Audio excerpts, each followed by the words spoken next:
fell asleep on the plane, shot some content, and landed in Doha. We get out the plane, and let me tell you something about Hamad International Airport.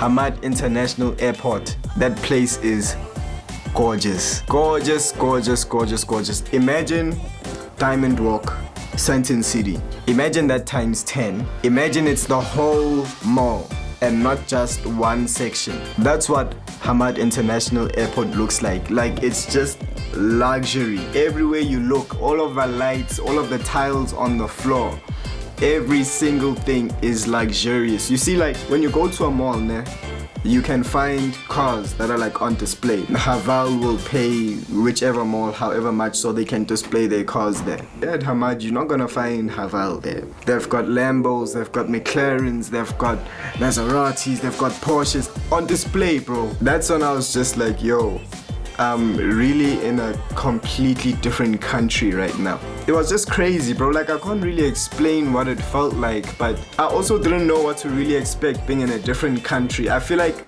I expected the whole experience to be different. I wouldn't say the whole experience was different, but it kind of felt like I was like on a TV show or on a documentary, because now all of the billboards at the airport are like in Arabic. So it's like I'm in a whole different environment now. Our transfer was 3 hours long. So me and Janelio just explored a bit. One of the stores, there's like an F1 simulated thing, and I love F1, so I was on the simulator for a bit. I shot some content for the Higher music video, which unfortunately I don't have access to that content anymore. Long story as well. But I shot it by the blue Lambo. If you see my Instagram post with the blue Lamborghini, that's where I shot something for Hire. We did that, and then when it was time for our flight again, went to the gates and then got on the plane. Now I'm like, okay, cool, now it's time to go to Brazil. When we were on the plane, you know, I had some food, had some curry, and I had like a pie, and I played Monopoly, and I watched movies. You know, I like to fly where there's a window seat, right? So it was kind of boring because for about half the flight it was evening, and for majority of the duration of the flight it was just ocean. Like, every time I looked down, it's just ocean. I was just like, guys, show me something interesting. Show me something interesting. So then the guy on the intercom in the plane is like, okay, we're about to land in Brazil. We're gonna start our descent. If you look outside, you're gonna start to see some land. This is Brazil.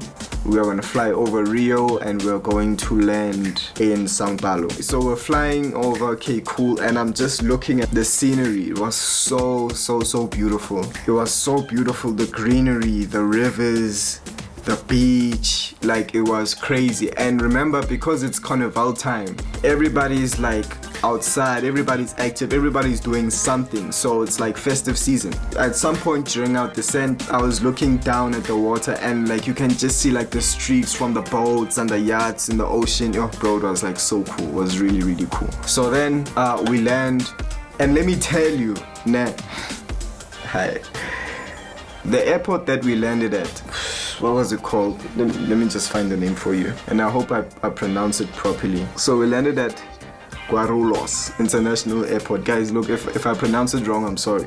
If you guys have watched the show Banged Up Abroad, you would know why I was scared when I got to that airport. So I got to the airport, bro, and the security's there already. You can see that these are no nonsense security guards. On the pillars, there's signs that say no cameras. So I was like, look, I'm not gonna risk it and take out my cameras, because I know how ruthless these security guards can be.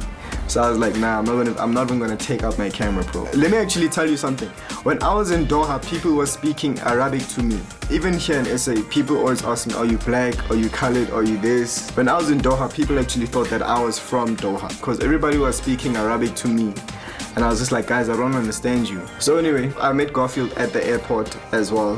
When we were actually getting off the plane, I heard somebody call me. Like, I heard someone say, Stiro. And I looked back, and then he's like, All-Star? You an All-Star? I'm like, yeah, I'm an All-Star. Or you also? He's like, yeah, I'm Garfield. I was like, oh, okay, cool. Nah, nice to meet. The reason why I knew who he was after he said his name was because before we left, we were actually told that, okay, you're gonna be on a flight from Doha to Brazil with Garfield. So I was like, okay, cool, this is Garfield. But I never knew like who he was until I actually met him and saw him and whatever. So I try to text my parents. Now obviously I can't because there's no Vodacom that side. So Garfield had to hotspot me. Garfield hotspotted me for a bit, and I told my parents I landed. We were at the baggage claim, we get our bags, and now we have to convert our money into Brazilian reals, right? That's the currency that they use. I asked Janelio how much he's gonna withdraw. He's like, I'm gonna withdraw 500. I'm like, okay, cool, let me also withdraw 500. So I put my card in. By this time the hotspot disconnected, so I didn't even check how much 500 Brazilian reals was in rent. So I withdrew. I get a message from FNB, minus 2.2. I'm like, I wasn't expecting 500 reals to be 2.2. So when I got that notification from FNB saying minus 2.2, I was just like, Me and Garfield were actually tasked with shooting content. So we were shooting content the whole time, like at the airports and whatnot. And then we had to go find our driver. So obviously the driver's got the boards that say your name's on. Okay, cool. We find the driver. Then he takes us to the parking lot, and then he's like, okay, cool, wait for me here. So let me tell you about the weather. It actually felt just like Durban. It was humid and hot. It wasn't that hot, but it was hot. And obviously all the number plates, like all the cars in the parking lot, all the number plates are Brazilian. So that's also just like, it's just trippy, bro. It's just trippy. The guy comes with the car, and my first mistake was going into the left seat expecting it to be the passenger seat. So I go to the front and I open the door, and there's a steering wheel. I was like, damn. Wow. I went to the other seat thinking it's the passenger seat, but we're not in SA anymore.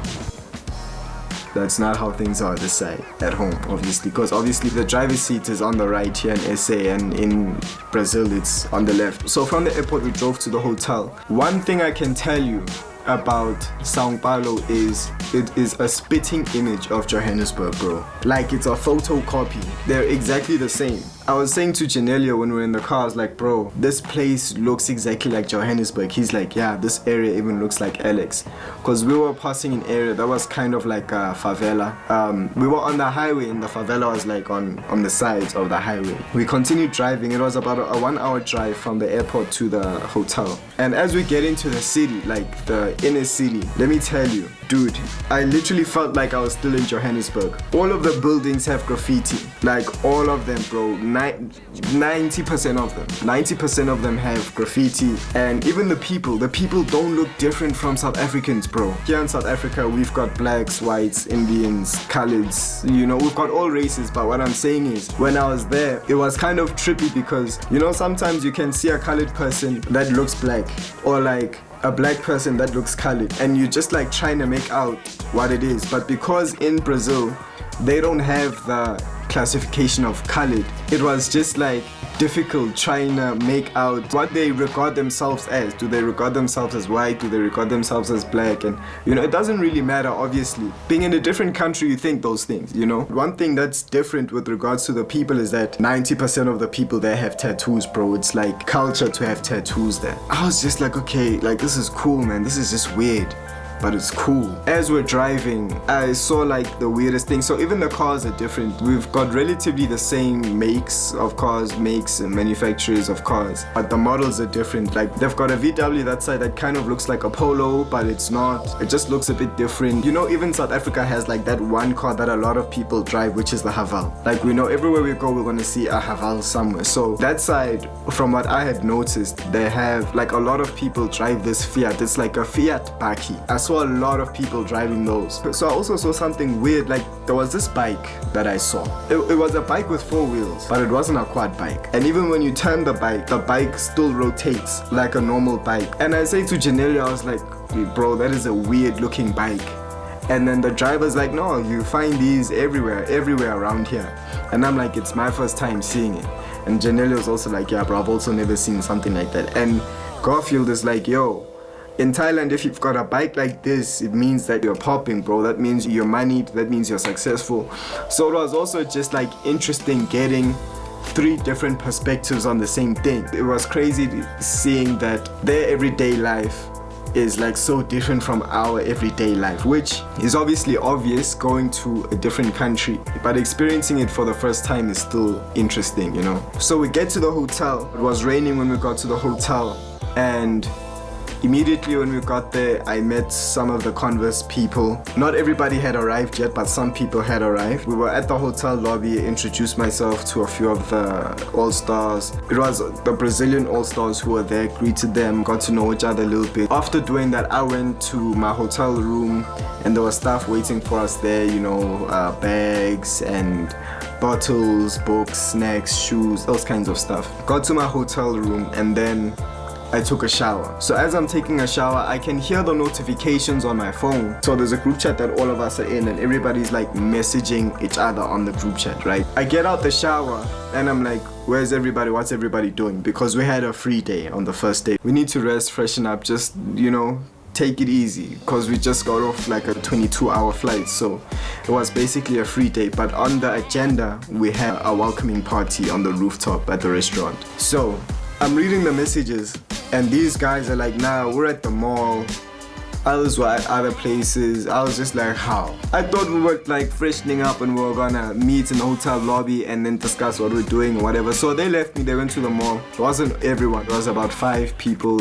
There were about 18 of us all together. So they went to the mall and then when it was time for the dinner, I went upstairs and that's when we really got to meet like all of the other All-Stars. It was really crazy. There were people from London, Los Angeles, New York, Warsaw, Thailand, Korea, South Africa. Met everybody and we had dinner. Look, the food is a bit of a confusing one. I don't understand the food there. And when I say I don't understand the food there, it might sound kind of weird. But our starter was like a rice cake kind of thing. It was like red rice. It looked like sushi, but without fish. And there was this sauce. So we all tasted it and we all looked at each other like, do we like this? Like, what sensation is it trying to like, you know? It just tasted a bit weird for everyone actually. So we ate that and then as a main course we had the salmon dish. The salmon dish was nice. The salmon dish was very nice. And for dessert it was some kind of pudding. Let me tell you, dessert is my favorite meal and unfortunately I didn't get to have it because me and the All-Stars were just getting lit. We're in our element, whatever, partying outside on the rooftop, and by the time I wanted to come back to try out my dessert, the tables were already like clear. And I asked someone, I was like, did you have dessert? They're like, yeah, no, we had it like 30 minutes ago. I was just like, damn. So I didn't get to have dessert. That was basically it on the first night and that was that.